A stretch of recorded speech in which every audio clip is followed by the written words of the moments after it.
ഏവർക്കും സ്വാഗതം. നാം ഇന്ന് ഒരു മഹത്തായ കുടിയേറ്റമാണ് ഇവിടെ വിവരിക്കുന്നത്. ഇന്ന് ജനങ്ങളും പല രാജ്യങ്ങളിലേക്ക്, കാനഡ, ഓസ്ട്രേലിയ തുടങ്ങിയ രാജ്യങ്ങളിലേക്ക് കുടിയേറുന്നുണ്ട്, അവിടെ താമസിക്കുന്നുണ്ട്. ഇവിടെ മൃഗങ്ങളുടെ കുടിയേറ്റമാണ് വിവരിക്കുന്നത്. ആഫ്രിക്കയിലെ ഒരു വൻ കുടിയേറ്റം അഥവാ കൂട്ടപ്പലായനം, കൂട്ടയോട്ടമാണ് ഇവിടെ നാം കാണുന്നത്. ആഫ്രിക്കയിലെ രാജ്യങ്ങളായ കെനിയ, ടാൻസാനിയ രാജ്യങ്ങളിൽ വ്യാപിച്ചു കിടക്കുന്ന പ്രദേശങ്ങളിൽ നടക്കുന്ന മൃഗങ്ങളുടെ കുടിയേറ്റമാണിത്. ആ ഭാഗങ്ങൾ ഒരു നാഷണൽ പാർക്കിൻ്റെ ഭാഗമാണ്. ടാൻസാനിയയിലെ ഭൂരിഭാഗത്തെ സെരൻഗെറ്റി എന്നും കെനിയയിലെ ചെറിയ ഒരു ഭാഗത്തിന് മസായി മാരി എന്നും പറയപ്പെടുന്നു. വൈൽഡ് ബീസ്റ്റ് എന്ന മൃഗങ്ങളാണ് ഇതിൽ പങ്കെടുക്കുന്നത്. ഏകദേശം 1.5 മില്യൺ മൃഗങ്ങൾ ഈ കൂട്ടത്തിൽ കാണും. ഇവയെ കൂടാതെ സീബ്ര, ചിലയിനം മാനുകളൊക്കെ ഇതിൽ പങ്കെടുക്കുന്നുണ്ട്. സിംഹങ്ങൾ, കടുവ, പുലി, ചെന്നായ്ക്കൾ, മുതലകൾ തുടങ്ങിയ ഇരപിടിയൻ ജീവികൾ നിന്ന് ഇവയ്ക്ക് ആക്രമണം ഉണ്ടാകുന്നുണ്ട്. തുടക്കത്തിൽ ഉള്ള എത്ര എണ്ണം തിരികെ എത്തുമെന്ന് ഒരിക്കലും തീർച്ചയില്ല.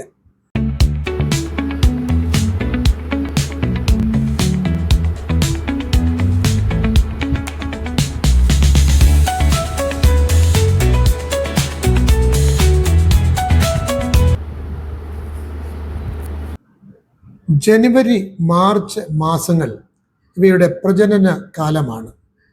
കാൽവിംഗ് സീസൺ എന്ന് പറയും. ആയിരക്കണക്കിന് കുഞ്ഞുങ്ങൾ ഉണ്ടാകും. ടാൻസാനിയയിലെ സെരൻഗെറ്റിയുടെ തെക്ക് ആണ് ഇത് നടക്കുന്നത്. ഏപ്രിൽ, മെയ് മാസങ്ങളിൽ പടിഞ്ഞാറ് കൂറി വടക്കോട്ട് നീങ്ങും. ജൂൺ, ജൂലൈയിൽ ഗുരുമതി നദി കടന്ന് മാരാ നദിയിലെത്തും.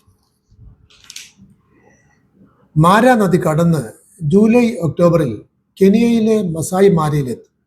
പിന്നീട് നവംബർ, ഡിസംബർ മാസങ്ങളിൽ തിരികെ കിഴക്ക് വശത്തു കൂടി തെക്കോട്ട് നീങ്ങി സെരൻഗെറ്റിയിൽ തിരികെ എത്തുന്ന ഒരു യാത്രയാണിത്. അടുത്ത യാത്രയ്ക്കായി അങ്ങനെ 20 ദശലക്ഷം വൈൽഡ് ബീസ്റ്റുകളുടെ യാത്ര സെരൻഗെറ്റിയുടെ തെക്ക് ഭാഗത്ത് ജനുവരി മുതൽ മാർച്ച് വരെ 1/2 ദശലക്ഷം കുട്ടികളുടെ ജനനത്തോടെ ആരംഭിക്കുകയാണ്. നാഷണൽ പാർക്കിൻ്റെ ടാൻസാനിയയിലെ കൂടുതൽ ഭാഗത്തിന് സെരൻഗെറ്റി എന്നും കെനിയയിലെ ചെറിയ ഭാഗത്തിന് മസായി മാരി എന്നും അറിയപ്പെടുന്നതെന്ന് നാം നേരത്തെ പറഞ്ഞല്ലോ. സ്ക്വയർ കിലോമീറ്റർ മൃഗങ്ങളെ നമുക്ക് കാണാൻ സാധിക്കും. ഇവയുടെ കുട്ടികൾക്ക് ജനിച്ച് അധികം താമസിയാതെ നടക്കാൻ കഴിയുമെന്നതിനാൽ അവയ്ക്ക് ഈ ഓട്ടത്തിൽ പങ്കെടുക്കാം. ഇവ മഴയെയും പുതിയ പുല്ലുകളെയും തേടിയാണ് ഈ ഓടുന്നത്. 50 കിലോമീറ്റർ ദൂരം നിന്നും ഈ മൃഗങ്ങൾക്ക് മഴയുടെ വരവ് ഇടിമിന്നലിലൂടെ മനസ്സിലാക്കാൻ കഴിയും എന്ന് വിദഗ്ധർ പറയുന്നുണ്ട്. ഇവയിൽ വൈൽഡ് ബീസ്റ്റിന് വിൽഡി ബീസ്റ്റ് എന്നും കുതിരമാൻ, ആഫ്രിക്കൻ കാട്ടുപോത്ത് എന്നും പറയപ്പെടുന്നുണ്ട്. എന്നാലും വൈൽഡ് ബീസ്റ്റ് എന്ന നാമമാണ് കൂടുതൽ പ്രചാരമുള്ളത്.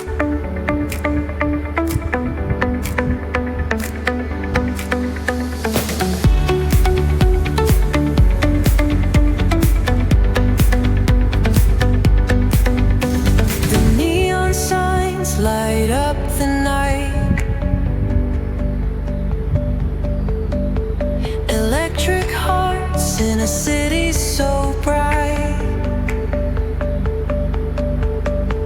we're chasing dreams through pixel streams, dancing shadows under glowing beams. Let the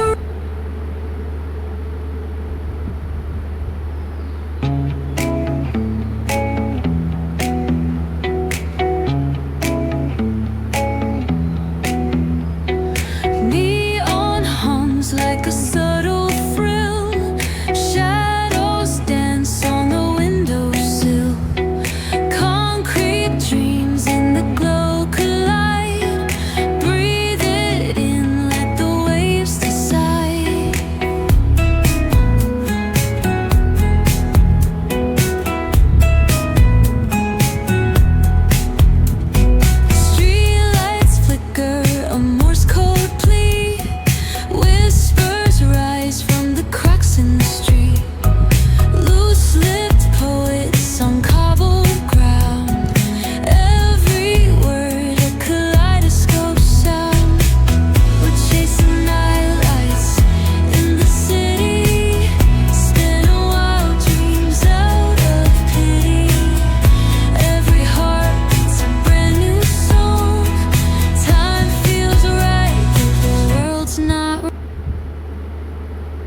എന്തായാലും ആഫ്രിക്കയിലെ ഗ്രേറ്റ് മൈഗ്രേഷൻ ലോകത്തിലെ അത്ഭുതകരമായ പ്രകൃതി സംഭവങ്ങളിൽ ഒന്നാണ്.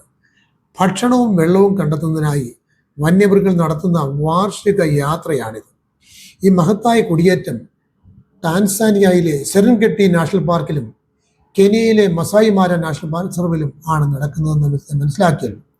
മഴക്കാലത്തെ മാറ്റങ്ങളാണ് ഈ കുടിയേറ്റത്തിന് പ്രധാന കാരണം. പച്ചപ്പുള്ള പുല്ലും വെള്ളവും ലഭ്യമാക്കുന്ന സ്ഥലങ്ങളിലേക്ക് മൃഗങ്ങൾ നിരന്തരം സഞ്ചരിക്കുന്നു. ടാൻസാനിയയിൽ വരൾച്ച ആരംഭിക്കുമ്പോൾ അവ കെനിയയിലേക്ക് നീങ്ങുകയും മഴ തിരിച്ചെത്തുമ്പോൾ വീണ്ടും തെക്കോട്ട് മടങ്ങുകയും ചെയ്യും. നേരിടുന്ന പ്രധാന തടസ്സങ്ങൾ ചിലതുണ്ട്. മാര നദി കടക്കുമ്പോൾ ശക്തമായ ഒഴുക്കിനെയും മുതലകളെയും നേരിടേണ്ടി വരുന്നു. ഇരപിടിയൻ മൃഗങ്ങളായ സിംഹങ്ങൾ,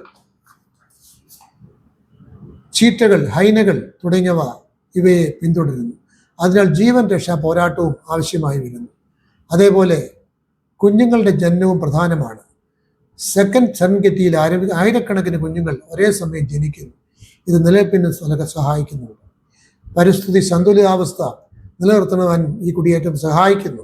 കൂടാതെ ലോകമെമ്പാടുമുള്ള വിനോദസഞ്ചാരികളെ ആകർഷിക്കുന്നതിനാൽ ടൂറിസത്തിനും വലിയ സംഭാവന നൽകുന്നുണ്ട്. എന്തായാലും ഗ്രേറ്റ് മൈഗ്രേഷൻ പ്രകൃതിയുടെ അത്ഭുതകരമായ ചക്രവും ജീവൻ നിലനിർത്തുന്നതിനുള്ള പോരാട്ടവും വ്യക്തമാക്കുന്ന ഒരു മഹത്തായ സംഭവമാണ്. ഇത് ആഫ്രിക്കയിലെ ഏറ്റവും വലിയ പ്രകൃതി വിസ്മയങ്ങളിൽ ഒന്നായി കണക്കാക്കപ്പെടുന്നുണ്ട്. അടുത്ത വിസ്മയത്തിനായി നാം യൂറോപ്പിലേക്കാണ് പോകുന്നത്. നന്ദി, നമസ്കാരം.